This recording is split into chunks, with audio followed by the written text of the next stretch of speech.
नमस्कार साथियों। आज का video RRB NTPC, RRB group D, SSC और दिल्ली पुलिस, इन सभी परीक्षाओं के लिए आज का वीडियो समान रूप से महत्वपूर्ण है, क्योंकि आज का वीडियो जीके जीएस और करंट अफेयर्स का एक संपूर्ण मिश्रित वीडियो है। ठीक है, तो चलिए ज़्यादा समय न लेते हुए प्रश्नों का सिलसिला शुरू करते हैं और देखते हैं कि आज की वीडियो में साइंस के, जीके के और करंट अफेयर्स के कैसे प्रश्न हैं। ठीक है, बात करते हैं, पहले हम करंट अफेयर्स की बात कर लेते हैं। बहुत ही महत्वपूर्ण क्वेश्चन है, आएगा निश्चित तौर पे। सरकार ने गणतंत्र दिवस से पहले 2025 के लिए कितने पद्म पुरस्कारों का ऐलान किया था? ठीक है, पहले फेज में पद्म पुरस्कारों को वितरित कर दिया गया है। ठीक है, सेकेंड फेज का इंतजार है। ठीक है, तो टोटल कुल मिला के कितने लोगों को पद्म पुरस्कार देने का ऐलान किया गया था, घोषणा की गई थी? तो इसका जो राइट आंसर है वो है ऑप्शन नंबर ए, 139। 139 से आपको ध्यान में रखना है, 139 लोगों को पद्म पुरस्कार देने का ऐलान किया गया था। ठीक है, अब थोड़ा सा इसके बारे में डिटेल में जान लीजिए। ठीक है, देखिए, 139 में से 13 हस्तियों को मरणोपरांत पुरस्कार दिया गया। ठीक है, जिसमें कि आपकी बिहार की लोक गायिका शारदा सिन्हा भी शामिल है। ठीक है, 7 हस्तियों को पद्म विभूषण के लिए चुना गया, 19 हस्तियों को पद्म भूषण के लिए चुना गया और 113 हस्तियों को इस बार पद्मश्री से सम्मानित किया गया। ठीक है, महत्वपूर्ण बात ध्यान देने की ये है कि इस बार जो पद्म पुरस्कार दिए गए हैं, इसमें 23 महिलाएं भी शामिल हैं। ठीक है मेरे भाई, इसमें 10 विदेशी, एनआरआई, पीआईओ, ओवाईसी कैटेगरी के लोग भी हैं। ठीक है, तो ये लगभग कंप्लीट जानकारी आपको हमने दे दी, इसको आपको ध्यान में रखना है।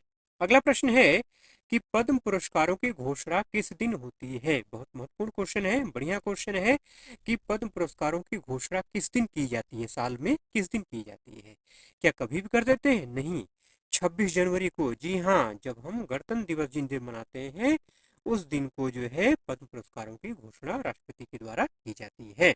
ठीक है, देखिए, देश में नागरिक पुरस्कारों की शुरुआत जो हुई थी वो 1954 में हुई थी। आप जानते हैं, भारत में 4 तरह के नागरिक पुरस्कार दिए जाते हैं: भारत रत्न, पद्म विभूषण, पद्म भूषण और पद्मश्री, जिसमें कि भारत रत्न क्या है? भारत का सर्वोच्च नागरिक पुरस्कार है। इन पुरस्कारों की घोषणा 26 जनवरी को होती है।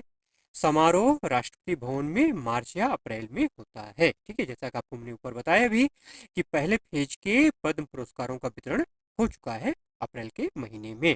ठीक है, पुरस्कार के तौर पर एक मेडल और सम्मान पत्र दिया जाता है। भारत रत्न देश का सर्वोच्च नागरिक पुरस्कार है, जो देश सेवा, खेल, विज्ञान, साहित्य, कला जैसी विधाओं में दिया जाता है। अब यहाँ से एक महत्वपूर्ण क्वेश्चन और बनता है कि सर्वप्रथम भारत रत्न पुरस्कार किसको प्रदान किया गया था? तो 1954 में डॉक्टर सर्वपल्ली राधाकृष्णन को पहला भारत रत्न प्रदान किया गया था। ठीक है मेरे भाई, आइए क्वेश्चन नंबर 3 पे चलते हैं।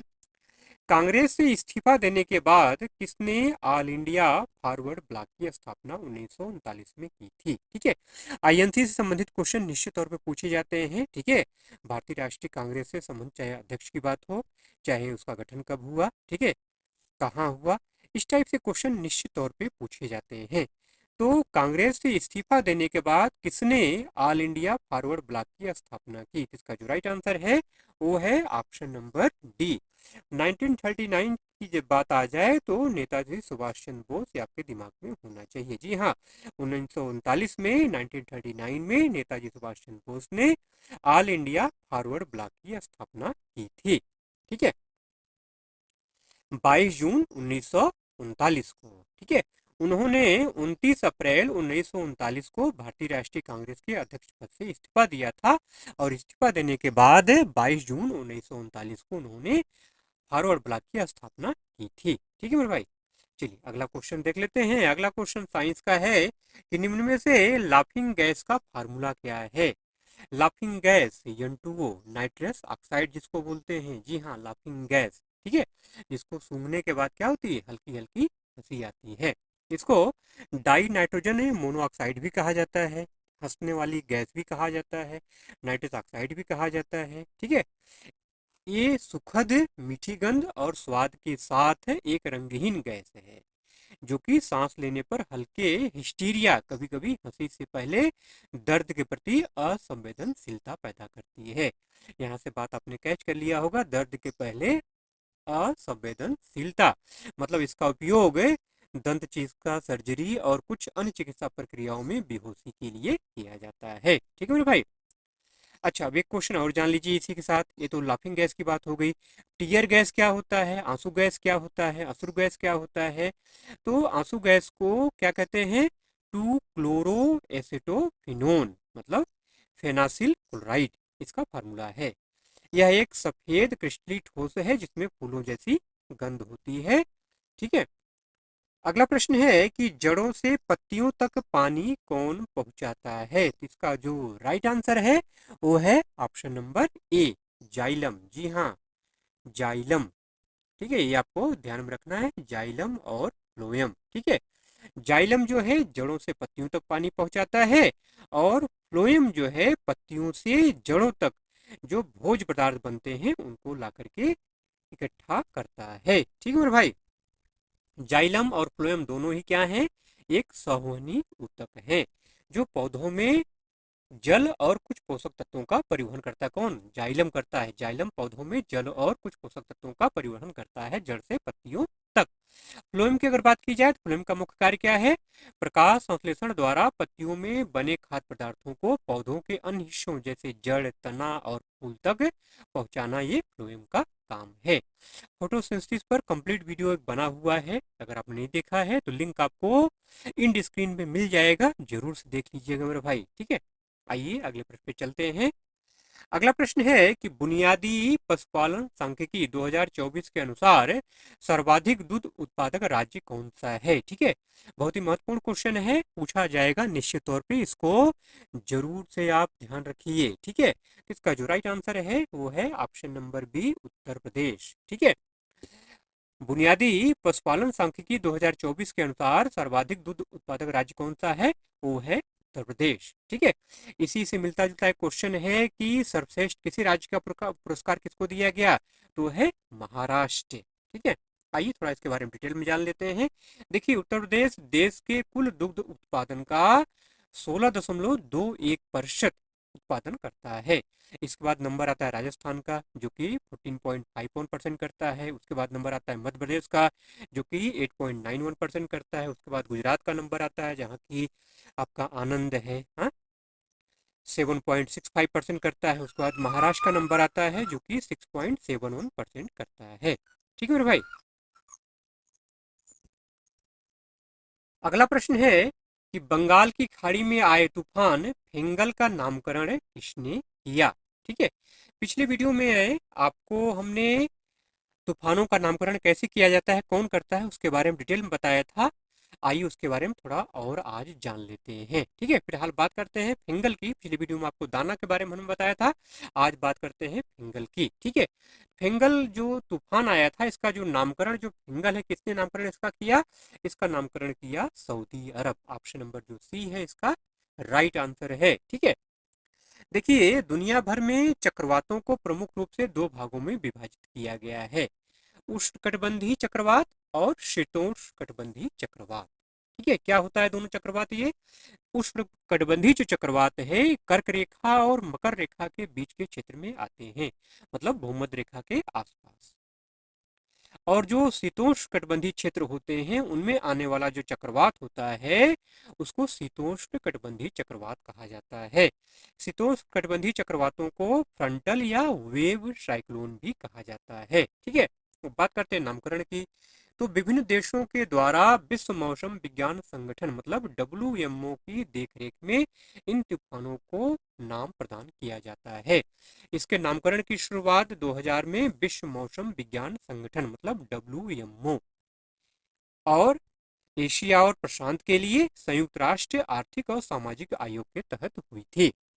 इस समझौते के तहत हिंद महासागर के क्षेत्र के 8 देशों, कौन कौन से? बांग्लादेश, भारत, मालदीव, म्यांमार, ओमान, पाकिस्तान, श्रीलंका और थाईलैंड तूफानों के लिए नामों का एक समूह देते हैं। ठीक है, इन्हीं में से ये जो नाम देते हैं इन्हीं नामों में से बारी बारी से तूफान का नामकरण होता है। वर्ष 18 में 5 देश और शामिल हुए, ईरान, कतर, सऊदी अरब, संयुक्त अरब अमीरात और यमन को भी इसमें शामिल किया गया। ठीक है मेरे भाई। चलिए अगले प्रश्न पे चलते हैं, क्वेश्चन नंबर 8 पर। द लिविंग माउंटेन के लेखक कौन है? इसका जो राइट आंसर है वो है option number A, Amitabh Ghosh. ठीक है, the living mountain Amitabh Ghosh के द्वारा लिखा गया एक कहानी संग्रह है। अमिताभ घोष को ज्ञानपीठ पुरस्कार भी मिल चुका है। ठीक है, एक प्रसिद्ध लेखक हैं। इन्होंने पुस्तक महामारी के दौरान लिखी थी। अगला प्रश्न है कि अनुच्छेद 142 का संबंध किससे है? ठीक है, अनुच्छेद 142 इसमें चर्चा में बना हुआ है। ठीक है, सुप्रीम कोर्ट के कुछ फैसलों की वजह से, कुछ आलोचनाओं की वजह से, ठीक है, ये अनुच्छेद चर्चा में बना हुआ है। तो अनुच्छेद 142 का संबंध किससे है, आइए इसके बारे में आपको हम डिटेल में बता देते हैं। देखिए, संविधान का अनुच्छेद 142 सर्वोच्च न्यायालय को उसके समक्ष लंबित किसी भी मामले में पूर्ण न्याय करने के लिए आवश्यक कोई भी आदेश या डिक्री पारित करने का अधिकार देता है। ठीक है, इसका मसौदा अनुच्छेद 118 संविधान सभा द्वारा बिना किसी बहस के अपनाया गया था। इसका मतलब यह था कि किसी दायरे का निर्धारण पूरी तरह से न्यायालय पर छोड़ दिया गया था। ठीक है, कि अंतिम फैसला कौन करेगा? न्यायालय करेगा। अगला प्रश्न है कि इंडियन सुपर लीग 2024-25 में किस टीम के गोलकीपर को गोल्डन ग्लव्स अवार्ड से सम्मानित किया गया? ठीक है, इंडियन सुपर लीग के बारे में आपको पिछली वीडियो में हमने बताया था। ठीक है, आज जो है इंडियन सुपर लीग में बहुत सारे अवार्ड दिए जाते हैं, उन अवार्ड से भी क्वेश्चन बनते हैं। ठीक है, तो उनके बारे में आज की वीडियो में हम लोग चर्चा करेंगे। तो पहले फिलहाल इसका आंसर जान लेते हैं। इसका आंसर है ऑप्शन नंबर डी, जी हाँ, मोहन बगान सुपर ज्वाइंट, जो कि इस बार का विजेता भी है। ठीक है, मोहन बगान सुपर जायंट ने कोलकाता के विवेकानंद युवा भारती क्रीड़ांगन स्टेडियम में बेंगलुरु एफसी के खिलाफ अतिरिक्त समय के बाद 2-1 से जीत के साथ इंडियन सुपर लीग मतलब आईएसएल 2024-25 का खिताब अपने नाम किया। आपसे पूछा जा सकता है कि इंडियन सुपर लीग 2024-25 का आयोजन कहाँ किया गया? युवा भारती क्रीड़ांगन स्टेडियम में किया गया। ठीक है, कोलकाता के विवेकानंद युवा भारती क्रीड़ांगन स्टेडियम। ठीक है, मैच का निर्णायक गोल करने के लिए ऑस्ट्रेलियाई स्ट्राइकर जिमी मैकलेन को प्लेयर ऑफ द मैच घोषित किया गया। गोल्डन बूट का अवार्ड नॉर्थ ईस्ट यूनाइटेड के मोरक्कन स्ट्राइकर अलाउद्दीन अजाराय, जिन्होंने 23 गोल और 7 असिस्ट किए, उनको दिया गया। जबकि गोल्डन ग्लव्स अवार्ड मोहन बगान सुपर जॉइंट के गोलकीपर विशाल कैद को दिया गया। ठीक है भाई, ये जो भी आपको की पॉइंट बताए जाते हैं इनको जरूर ध्यान रखना है और वीडियो को कंप्लीट वॉच किया करिए मेरे भाई। वीडियो आप लोग अधूरा छोड़ के चले जाते हैं, ऐसा ना किया करिए, वीडियो कंप्लीट देखिए। ठीक है, तब कंप्लीट नॉलेज मिल पाएगा। अधूरी जानकारी बड़ी खतरनाक होती है। किस प्रोटोकॉल का उपयोग डाटा ट्रांसफर में किया जाता है? इसका जो राइट आंसर है ऑप्शन नंबर ए, जी हाँ, फाइल ट्रांसफर प्रोटोकॉल एफटीपी। आइए इसके बारे में थोड़ा आपको डिटेल बता देते हैं। देखिए, टीसीपी या आईपी, ये दो प्रोटोकॉल का एक समूह है जो इंटरनेट पर डेटा संचार के लिए इस्तेमाल किया जाता है। वहीं अगर एचटीटीपी की बात करें तो एचटीटीपी मतलब हाइपर टेक्स्ट ट्रांसफर प्रोटोकॉल, जो कि वेब पर डेटा हस्तांतरित करने के लिए इस्तेमाल किया जाता है। एफटीपी की बात करें तो इसके बारे में आपको बता ही चुके हैं। क्या है ये एफटीपी का मतलब? क्या होता है? फाइल ट्रांसफर प्रोटोकॉल, जो फाइलों को एक कंप्यूटर से दूसरे कंप्यूटर पर हस्तांतरित करने के लिए इस्तेमाल किया जाता है। एसएमटीपी की अगर बात करें तो इसका मतलब होता है सिंपल मेल ट्रांसफर प्रोटोकॉल, जो कि ईमेल भेजने के इस्तेमाल किया जाता है। ऐसी एक और है एचटीटीपीएस, इसका मतलब होता है hyper text transfer protocol secure, जो कि वेब पर डेटा संचार को सुरक्षित करने के लिए इस्तेमाल किया जाता है। ठीक है मेरे भाई, आइए अगले प्रश्न पे चलते हैं। केले का वैज्ञानिक नाम क्या है? साइंटिफिक नेम से क्वेश्चन अक्सर पूछा जाता है, जिसे आपको ध्यान में रखना है। केले का जो वैज्ञानिक नाम है वो है म्यूसा पाराडिस्कम। क्या है? म्यूसा पाराडिस्कम। वही अगर मेजीफेरा इंडिका की अगर बात करें, कुछ लोग मैंगीफेरा इंडिका भी बोलते हैं या मेजीफेरा इंडिका, किसका नाम है ये आम का नाम है। ठीक है, म्यूसा पाराडिस्कम आपको बताई थी केले को कहते हैं। ठीक है, सिट्रस आरेटियम संतरा को कहा जाता है। इनोना रेटिकुलाटा सीताफल को कहा जाता है। राना टिग्रीना मेढक को कहा जाता है। होमोसैपियंस मनुष्य को कहते हैं। ठीक है, तो ये जो है आपको कुछ बता रहे हैं जो कि महत्वपूर्ण है, बार बार पूछे जाते हैं, इन्हें आपको ध्यान में रखना है। अगला प्रश्न है कि किसी समीकरण के दोनों तरफ के तत्वों की परमाणुओं की संख्या को अगर बराबर कर दिया जाए तो यह कैसा समीकरण कहलाएगा? जाहिर सी बात है, अगर आप बराबर कर देंगे तो ये बैलेंस समीकरण कहलाएगा। जी हाँ, ऑप्शन नंबर ये इसका राइट आंसर है, संतुलित समीकरण। ठीक है। संतुलित समीकरण में अभिकार किधर होते हैं? लेफ्ट साइड में होते हैं, और उत्पादों मतलब राइट साइड में होते हैं। ठीक है। बीच में साइन होता है ना, इधर जो होता क्या होता है, ये लेफ्ट साइड आपका है, इधर आप कारक होते हैं, इधर क्या होता है, उत्पाद होता है, प्रोडक्ट होता है। में प्रत्येक तत्व के परमाणुओं की संख्या क्या होती है? समान होती है।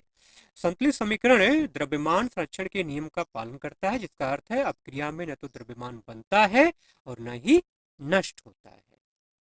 अगला प्रश्न है कि 1927 में महाड़ सत्याग्रह का नेतृत्व किसने किया था? महाड़ सत्याग्रह, जी हाँ, doctor Bhimrao Ambedkar. Option number B इसका राइट आंसर है। ठीक है। आइए कुछ और आंदोलनों के बारे में जान लेते हैं। फिलहाल पहले महाड़ सत्याग्रह के बारे में जानते हैं।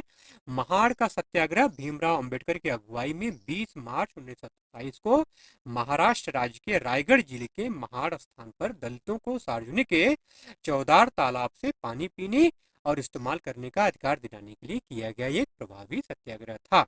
ठीक है। एक महत्वपूर्ण आंदोलन सत्याग्रह और हुआ था, जिसको बोलते हैं कालाराम मंदिर सत्याग्रह, 1930 में हुआ था। यह आंदोलन नासिक के कालाराम मंदिर में दलितों के प्रवेश की अनुमति के लिए किया गया था। अगला आंदोलन था दलित बौद्ध आंदोलन। अंबेडकर ने 1956 में दलितों को बौद्ध धर्म में शामिल होने के लिए प्रेरित किया, जो जातिगत भेदभाव के खिलाफ एक महत्वपूर्ण कदम था। इसके अलावा और एक चीज फैक्ट आप जानते रहिए, उन्होंने मूक नायक, बहिष्कृत भारत, जनता और समता जैसे पत्रिकाओं का भी प्रकाशन किया। ठीक है। अगला प्रश्न है कि किस मेले को पूर्व का महाकुंभ कहा जाता है? इस बार प्रयागराज इलाहाबाद में महाकुंभ हुआ है, तो कुंभ से क्वेश्चन निश्चित तौर पे बनेगा, चाहे घुमा फिरा के आए चाहे सीधे आए। ठीक है। किस मेले को पूर्व का महाकुंभ कहा जाता है? कुंभ मेला प्रयागराज, कुंभ मेला उज्जैन, कुंभ मेला हरिद्वार या अंबुवाची मेला? जी हाँ, बिल्कुल सही, ऑप्शन नंबर जो डी है, अंबुवाची मेला इसका राइट आंसर है। कहाँ लगता है अंबुवाची मेला? ये लगता है असम गुवाहाटी के कामाख्या मंदिर में। ठीक है। तो यह देवी कामाख्या के वार्षिक मासिक धर्म का उत्सव है। ये आषाढ़ के हिंदू हिंदू धर्म के अनुसार आषाढ़ के महीने में 7वें से 10वें दिन तक अंबुबाची की अवधि के दौरान मंदिर के दरवाजे सभी के लिए बंद रहते हैं। यह देवी के मासिक धर्म चक्र का प्रतीक माना जाता है। ठीक है। अगला प्रश्न है कि भारत के कितने राज्यों में विधान परिषद है? भारत के मात्र 6 राज्यों में विधान परिषद है। 6 राज्य कौन कौन से हैं, इन्हें आपको ध्यान रखना है। क्वेश्चन ऐसे ही पूछा जा सकता है कि निम्न में से किन राज्यों में विधान परिषद नहीं है? ठीक है। तो भारत के 28 राज्यों में से, भारत में कितने राज्य हैं? 28 राज्य हैं। उनमें से केवल 6 राज्यों में विधान परिषद है। कौन कौन राज्य हैं? वो है आंध्र प्रदेश, तेलंगाना, बिहार, उत्तर प्रदेश और महाराष्ट्र और कर्नाटक।